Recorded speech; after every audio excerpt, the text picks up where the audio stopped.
그의 이름은 성경에 나오지 않습니다. 다만 그의 직분으로만 기록되어 있을 뿐입니다. 그의 직분은 백부장이었습니다. 백부장은 원래 로마 군인 100명을 지휘하는 부대의 대장을 일컫는 말이었지만, 오늘 등장하는 이 백부장은 죄인들에게 사형을 집행하는 집행관의 일을 하였습니다.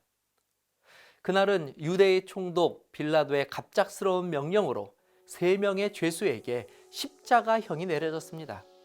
이 십자가형은 고대 로마의 사형제도로서 사람을 나무에 못을 박아 처형하는 매우 끔찍하고 잔인한 사형제도였습니다. 백부장은 명령에 따라 이 3명의 죄수에게 십자가형을 집행하였는데, 어쩐 일인지 성경에는 이날 이 백부장이 그 십자가에서 사형을 당한 한 사형수에게 남긴 알 수 없는 말이 기록되어 있습니다. 마가복음 15장 39절입니다. 예수를 향하여 섰던 백부장이 그렇게 숨지심을 보고 이르되 이 사람은 진실로 하나님의 아들이었도다 하더라. 저와 여러분이 진리로 풍성하게 되기를 소망합니다. 예언 세미나 3번째 시간에 오신 것을 환영합니다.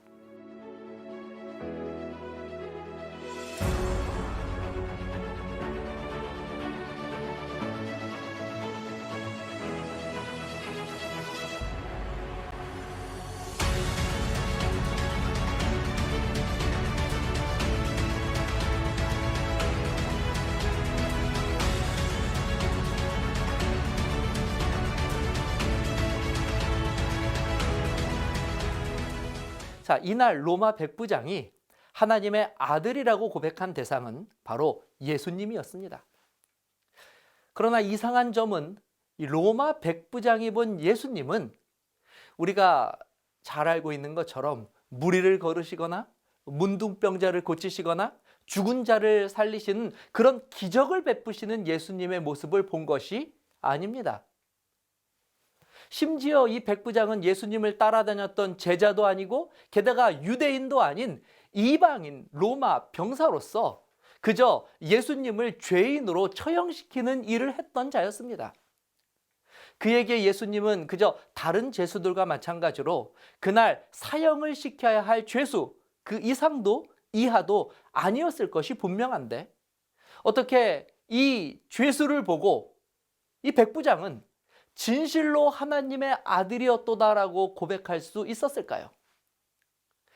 여러분, 이 백부장의 고백처럼 정말 십자가에서 죽임을 당한 33살의 이 청년이 정말 하나님의 아들이 맞았을까요? 그렇다면 여기서 한 가지 궁금한 점이 생깁니다. 도대체 예수님께서는 무슨 죄목으로 그날 십자가형이라고 하는 이토록 끔찍한 처형을 당하여야만 하셨던 것일까요? 다행히 예수님의 제자들은 복음서에 예수님이 신문을 받고 그리고 사형을 당하는 그 모든 과정을 매우 세세하게 기록하고 있습니다. 다음은 예수님이 처음으로 유대인들에게 잡혀와서 이 죄목을 선고받는 장면입니다.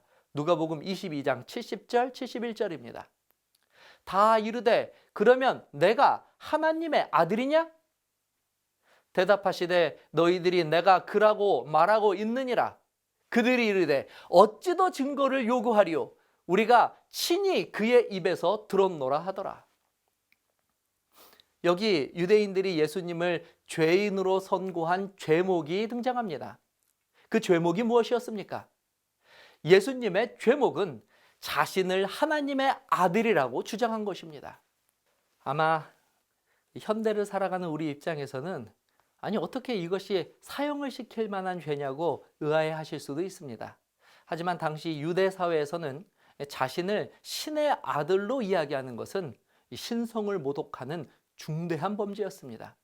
그들의 율법에 따르면 이런 말이나 주장을 하는 자들은 당장 돌로 쳐서 죽이게 되어 있었습니다. 자, 어쨌든 예수님은 하나님의 아들이 아니면서 하나님의 아들인 척 했다는 신성 모독죄로 결국 십자가에서 사형 선고를 받게 된 것입니다. 그러므로 사실 이 십자가는 예수님이 이와 같이 자신을 하나님으로 나타내었다는 이 사기 행각을 사람들에게 입증하고 공표하기 위해서 유대의 지도자들이 내린 형벌이었던 것입니다. 그런데 바로 그 십자가에 달린 예수님을 보면서 이 이방인 백부장은 반대로 예수님을 향하여 이 사람은 진실로 하나님의 아들이라고 고백을 하였다는 것입니다. 정말 모순된 상황이지 않습니까? 누구는 예수가 하나님이 아니라서, 하나님의 아들이 아니라서 십자가에 매달았는데, 또 누구는 그 십자가를 보면서 그가 진짜 하나님이라고 고백하는 그런 일이 벌어지게 된 것입니다. 그리고 더욱 흥미로운 사실은 이 사건이 벌어진 지 무려 2000년의 시간이 지났음에도 불구하고 지금도 여전히 누구는 예수님의 십자가를 바라보면서 우리의 구원자 하나님이라고 고백하는 반면에 누구는 그렇지 않다고 여전히 말하고 있다는 사실입니다. 자, 여러분들은 어느 편에 서 계십니까? 물론 저는 예수님이 이 땅에 오신 하나님의 아들이라는 사실에 서 있습니다. 신학생 시절 여름방학이면 다른 고학생들과 함께 지방에 있는 작은 교회에서 진행되는 전도회를 돕는 일들을 하곤 하였습니다. 그 해도 전도회를 진행하기 위해 오전에 마을로 내려가 사람들을 전도회로 초청하는 일을 하였습니다. 그런데 그때 느닷없이 제게 한 이 동네 어르신이 다가와서 불호령을 내리는 것입니다. 그 어르신은 저에게 아니 지금 젊은 나이에 이 종교 같은 데 홀려서 이 젊음을 낭비하면 안 된다고 호통을 치셨습니다. 이 어르신의 성화가 하도 불같으셔서 저는 뭐 더 이상 어찌하지 못하고 그 자리를 피하고 다시 교회로 돌아왔습니다. 그리고 교회로 오는 그 차 안에서 줄곧 그때 그 어르신이 한 말씀이 제 안에서 맴돌기 시작했습니다. 그것은 이 종교 같은 것에 홀려서라는 말이었습니다. 저는 그날 고민하였습니다. 정말 그럴까? 나는 지금 종교에 홀린 것일까? 사실 저는 자연스럽게 신앙을 받아들인 경우입니다. 물론 개인적인 영적 체험도 있기는 하였지만 가족 모두가 당연하게 예수님을 믿고 있었기 때문에 예수님을 믿지 않는 것이 오히려 이상하게 여겨지는 환경 속에서 자랐습니다. 그리고 신학과를 입학하고 나서는 더더욱 제 주변에는 오히려 저보다 더 큰 믿음을 가지고 있는 사람들에게 둘러싸여서 시간을 보내게 되었습니다. 그러나 문제는 이 군대에서 일어났습니다. 군대는 제가 일찍이 한 번도 경험해 보지 못한 낯선 곳이었습니다. 그곳에서는 오히려 믿음을 가지고 있는 저를 매우 희한하게 여겼습니다. 심지어 이전에 그 어르신이 하셨던 말씀처럼 몇몇 사람들은 저를 종교에 홀린 광신자 취급을 하기도 하였습니다. 그리고 이제 군대를 제대하고 났을 때 저는 더 이상 이 문제를 간과할 수 없다는 것을 느끼게 되었습니다. 앞으로 목사가 되어야 한다는 사실은 뒤로 하더라도 더 이상 부모님과 주변 지인들이 가져다주는 신앙으로는 더 이상 저의 믿음을 지킬 수 없다는 위기감이 들었기 때문입니다. 아마 여러분들은 조금 이상하게 들리실지도 모르겠지만 저는 군대를 제대하고 신학과 2학년으로 복학을 하는 그 시점에서 그때서야 비로소 저는 제 자신의 신앙을 찾기로 결심하였습니다. 자, 그러면 어떻게 하면 나도 예수 그리스도를 따르는 이 흔들리지 않고 확고한 믿음을 가질 수 있을까? 어떻게 하면 성경의 수많은 믿음의 선배들처럼 나도 그런 믿음을 소유할 수 있을까? 그렇게 저는 그 길을 찾아보려고 노력했고, 그리고 그 결과는 상당히 만족스러운 것이었습니다. 이제는 저도 저 십자가를 바라보면서 2000년 전에 십자가에 달리신 예수님이 나를 구원하시기 위해 이 땅에 오신 하나님의 아들 그리스도임을 확신합니다. 자, 그렇다면 어떻게 제가 이런 믿음을 소유할 수 있게 된 것일까요? 물론 이 신학생이라서 가능했던 것은 절대 아닙니다. 제가 확신을 얻을 수 있었던 이유는 여러분들의 집에도 각각 한 권씩 가지고 있으신 바로 이 하나님의 말씀 속에서 바로 그 해답을 찾았습니다. 특히 구약 성경 속에 예언된 하나님의 아들에 관한 예언 연구가 그동안 저를 혼란하고 부끄럽게 하였던 연약한 믿음을 확고하고 선명한 믿음의 자리로 데려가 줄 수 있었습니다. 자, 여기 성경이 있습니다. 아시는 것처럼 성경은 크게 이 구약과 신약으로 나뉘어져 있습니다. 그리고 이 구약과 신약 사이에는 역사적으로 약 400년의 공백기가 존재합니다. 자, 그렇다면 성경을 이처럼 구약과 신약으로 나누는 이유는 무엇일까요? 400년간의 공백 때문에 구약과 신약을 나눈 것일까요? 사실은 그렇지 않습니다. 이 구약과 신약의 구분은 예수님 때문입니다. 구약은 예수님이 탄생하기 이전의 기록이고 신약은 예수님의 탄생 이후에 기록된 내용들을 기록한 것입니다. 여러분은 구약 성경을 읽어보셨습니까? 창세기부터 말라기까지. 사실 성경을 읽어보신 분들은 이 구약 성경에 이렇게 다양한 장르의 내용들이 있다고 하는 사실을 발견하고 놀라십니다. 어떤 분들은 이 구약 성경이 백과사전 같다고 이야기하시는 분들도 계시고, 또 어떤 분들은 그저 단순히 이스라엘의 역사를 기록해 놓은 역사책이라고 생각하기도 합니다. 그렇지만 조금 더 자세히 들여다보면 이렇게 많은 다양한 내용들과 장르들이 섞여 있는 책들처럼 보이지만 이 모든 내용들이 한 가지 목적을 가지고 기록된 것을 결국에는 발견할 수 있게 됩니다. 구약 성경 전체가 가지고 있는 주제, 이 목적은 무엇일까요? 그 기록 목적에 대해서 예수님께서는 다음과 같이 말씀해 주셨습니다. 요한복음 5장 39절입니다. 너희가 성경에서 영생을 얻는 줄 생각하고 성경을 연구하거니와 이 성경이 곧 내게 대하여 증언하는 것이니라. 예수님 당시 성경이란 아직 신약 성경이 기록되기 전이기 때문에 구약 성경을 말하는 것입니다. 그러므로 구약 성경의 기록 목적은 우리에게 영생을 주시기 위함이며 영생을 주시기 위해서 예수님에 대한 기록들을 증언하고 있다고 예수님께서 말씀하신 것입니다. 자, 그렇다면 도대체 구약 성경 어디에 예수님에 대한 기록이 있는 것일까요? 예수님 이야기는 신약 성경부터 나오는 것이 아닌가요? 우리가 읽은 구약 성경에는 이 세상의 창조와 이스라엘의 역사 이야기, 그리고 잠언이나 시편 같은 글들이 있지만 예수님에 관한 이야기는 읽어본 적이 없기 때문입니다. 그 이유가 있습니다. 왜냐하면 예수님에 대한 이야기가 신약 성경처럼 예수님을 본 자들의 증언으로 기록된 것이 아니라 선지자들의 예언으로 기록되어 있기 때문입니다. 인류가 범죄한 직후 하나님께서는 창세기 3장 15절에 범죄한 아담과 하와에게 오셔서 다음과 같은 신비로운 말씀을 남기셨습니다. 창세기 3장 15절입니다. 내가 너로 여자와 원수가 되게 하고 내 후손도 여자의 후손과 원수가 되게 하리니 여자의 후손은 내 머리를 상하게 할 것이요 너는 그의 발꿈치를 상하게 할 것이니라 하시고, 어떤 분들은 이 구절이 하나님께서 아담과 하와를 범죄하게 한 그 뱀을 꾸중하시는 내용이라고 그냥 대수롭지 않게 넘기기도 합니다. 그런데 이 말씀은 사실 단순히 뱀으로 둔갑하여서 하와를 유혹한 그 사단을 꾸중하는 내용이 아닙니다. 이것은 인류를 구원하실 하나님의 계획을 담고 있는 최초의 예언이기 때문입니다. 그리고 이 예언의 의미는 훗날 여자가 낳게 될 후손 중에 한 사람이 나타나 인류를 미혹한 사단 마귀의 권세를 꺾고 마귀에게 사로잡힌 자들을 구원하여 주실 것이라고 하는 복음을 담고 있는 예언이었습니다.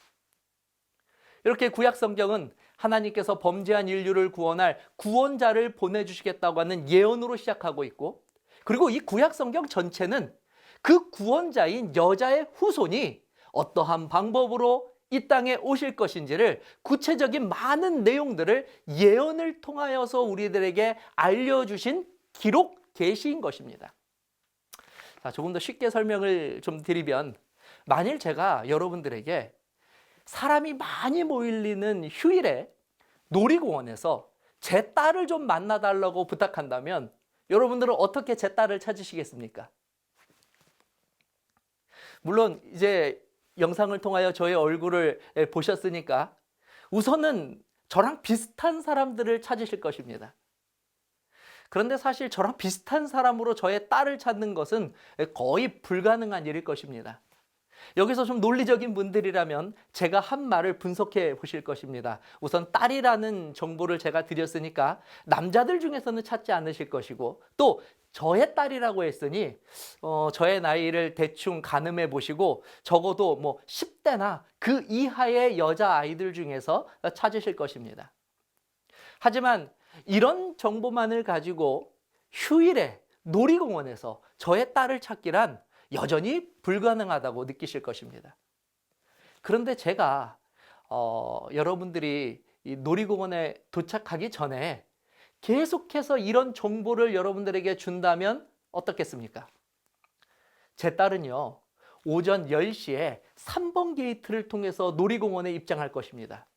제 딸은 키가 167이고 나이는 16살이며 파란색 오피스를 입고 있고 신발은 검은색 운동화를 신었으며 머리에는 큰 원숭이 그림이 그려진 모자를 쓰고 있고 분홍색 가방을 메고 있고 오른손에는 풍선을 들고 있으며 뿔테 안경을 썼고, 그리고 오후 2시에 회전목마를 타기로 예약되어 있습니다.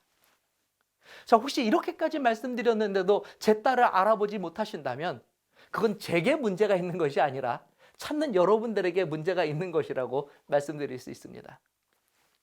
하나님께서는 여자의 후손을 보내주시겠다고 약속하여 주셨습니다. 하지만 이렇게만 말씀해 주셨다면 사실 아담과 하와가 낳은 그 수많은 후손들 중에서 누가 과연 마귀의 권세를 깨트리고 인류를 심판해서 구원할 그 구원자인지는 절대로 알아볼 수 없을 것입니다.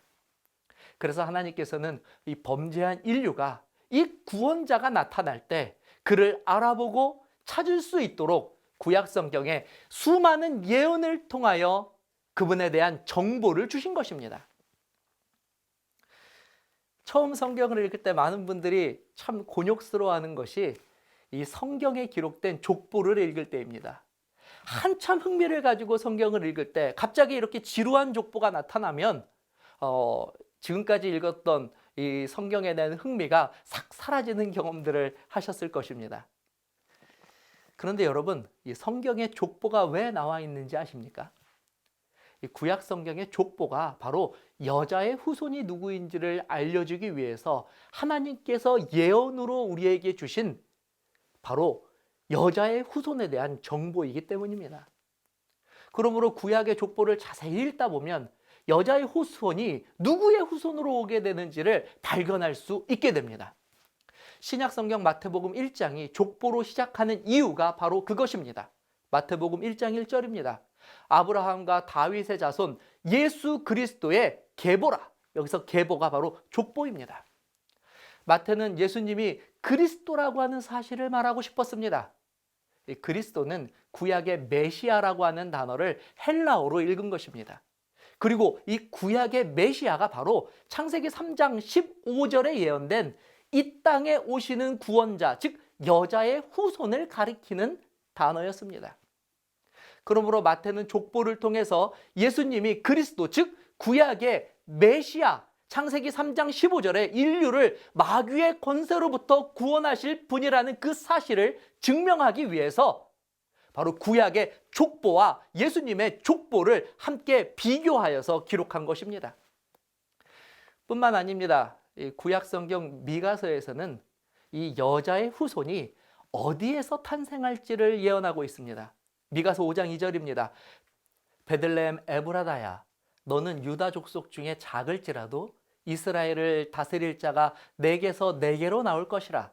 그의 근본은 상고의 태초이니라. 미가는 여자의 후손이 탄생하게 될 것을 예언하고 있습니다.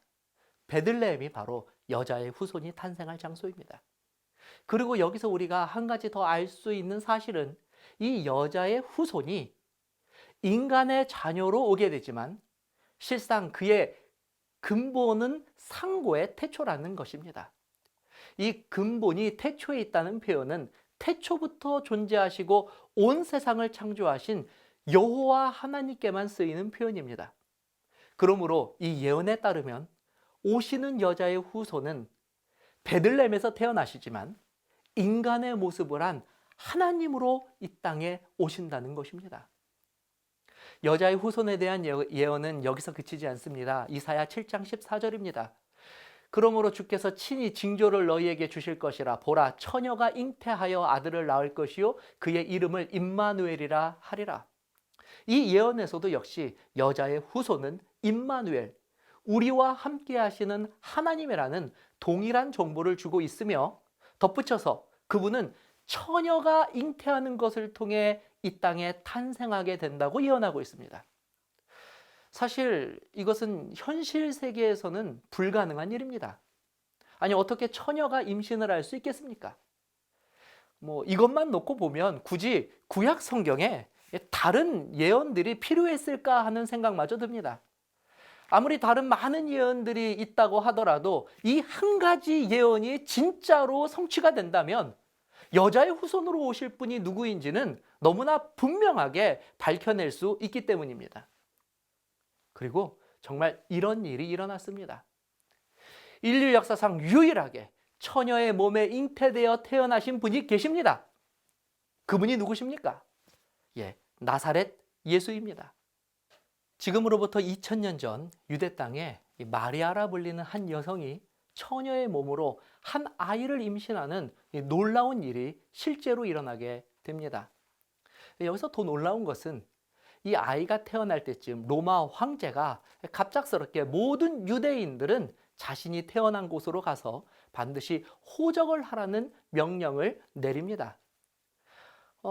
마리아도 할 수 없이 그들이 살고 있었던 이 갈릴리 지역을 떠나서 다윗의 후손이었던 남편 요셉의 고향 베들레헴으로 내려가게 됩니다.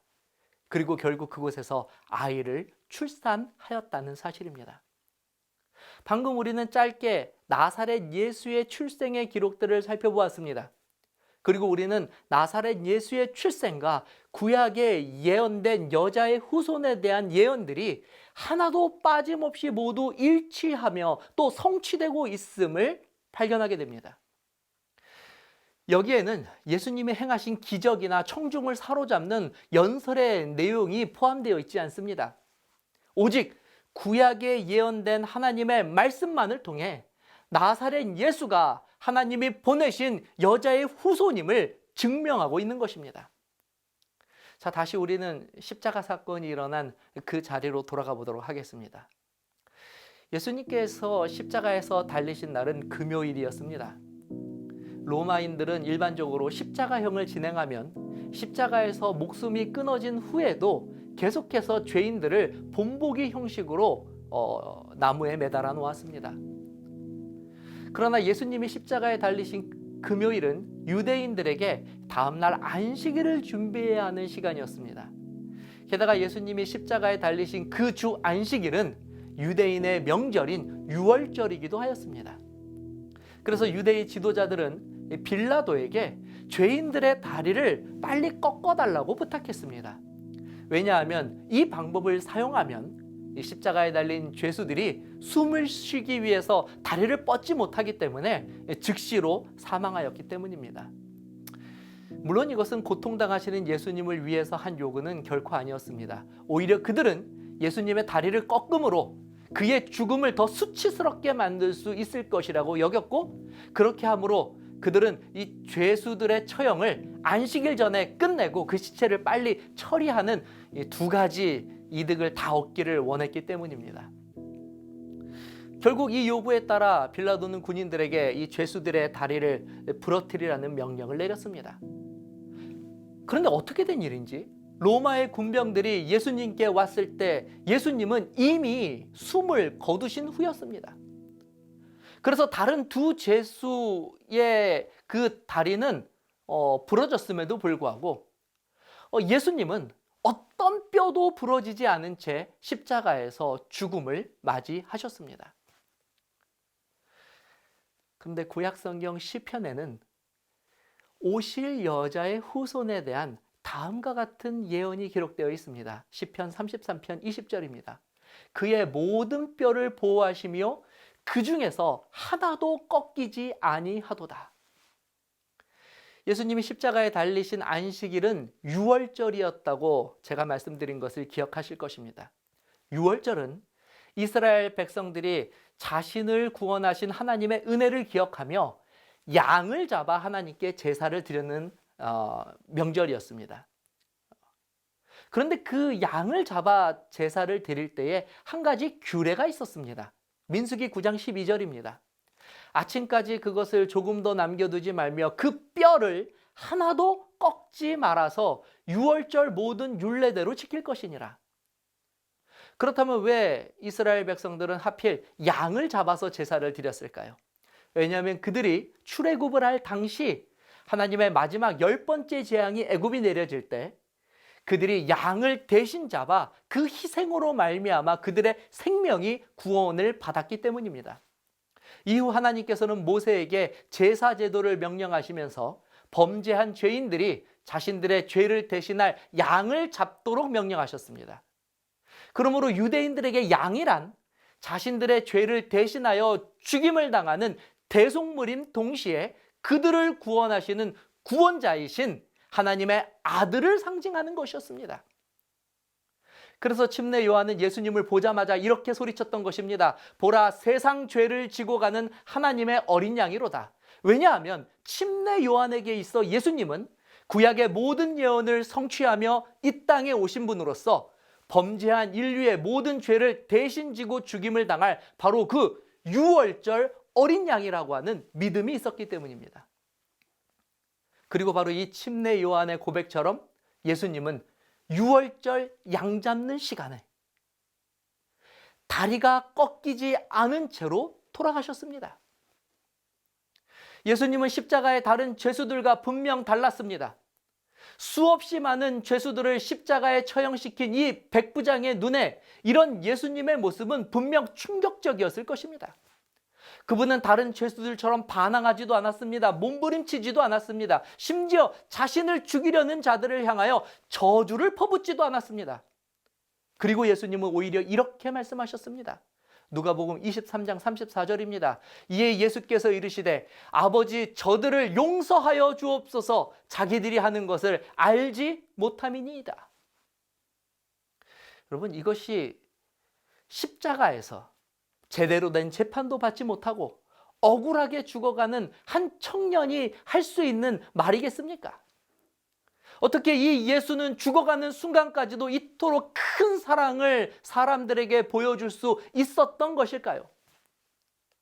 하지만 십자가의 예수님의 말씀은 이것뿐만이 아니었습니다. 예수님은 직접적이고 공개적으로 자신이 누구인지 깨달아 알 수 있는 말씀도 하셨습니다. 요한복음 19장 30절입니다. 예수께서 이르시되 다 이루었다 하시고 무엇을 이루셨다는 것입니까? 십자가에서 이룰 수 있는 것이 무엇입니까? 그것은 모든 것이 끝나는 곳입니다. 죽음만이 있는 곳입니다. 그런데 예수님은 십자가의 죽음으로 마침내 다 이루셨다고 선포하셨습니다. 학자들은 이 구약 성경에 적어도 300개가 넘는 이 여자의 후손에 대한 예언이 있다고 말하고 있습니다. 사실 오늘 우리가 살펴본 것은 그런 예언들의 빙산의 일각에 불과합니다. 하지만 중요한 것은 이것입니다. 예수님이 이 예언을 다 이루셨다고 선포하셨다는 것입니다. 여러분, 이분이 바로 우리를 구원하기 위해 하나님께서 보내신 여자의 후손이 아니라면 누가 우리의 구원자가 될 수 있겠습니까? 어디에서 우리는 우리의 구원자를 찾을 수 있겠습니까? 요한은 자신이 쓴 요한복음 끝에 왜 자신이 복음서를 기록하였는지 그 이유를 다음과 같이 기록하고 있습니다. 요한복음 20장 31절입니다. 오직 이것을 기록함은 너희로 예수께서 하나님의 아들 그리스도이심을 믿게 하려 함이요 또 너희를 믿고 그 이름을 힘입어 생명을 얻게 하려 함이니라. 여러분도 도전해 보시기를 바랍니다. 제가 그러했듯이 여러분들도 모호하고 애매한 신앙에서 지금 갈등하고 있다면 그곳에서부터 벗어날 수 있습니다. 도저히 믿지 않을래야 믿지 않을 수 없도록 이 구약의 예언들이 하나도 빠짐없이 나사렛 예수가 하나님의 아들 우리의 구원자임을 증거하고 있기 때문입니다. 자, 지난 시간 우리는 제자들이 세상 끝과 주님의 재림에 대한 질문을 한 부분을 우리가 함께 다루었습니다. 사실 이번 시간 당장 주님의 재림에 대한 예언을 다룰 수도 있었지만 예수님을 하나님의 아들로 고백하는 믿음이 없이는 이 재림이라고 하는 주제는 사실 전혀 실속이 없는 주제가 될 뿐입니다. 그러나 이제 저와 여러분들이 나사렛 예수가 우리의 구원자이심을 발견하셨으니 내일 이 시간에는 그 나사렛 예수님이 영광 가운데 다시 오시는 이 재림의 예언들을 통해서 어떻게 그리스도인들에게 세상 끝이 절망이 아니라 미래와 희망이 될 수 있는지 그 이유를 우리가 함께 찾아가 보도록 하겠습니다. 내일 이 시간에 뵙도록 하겠습니다. 감사합니다.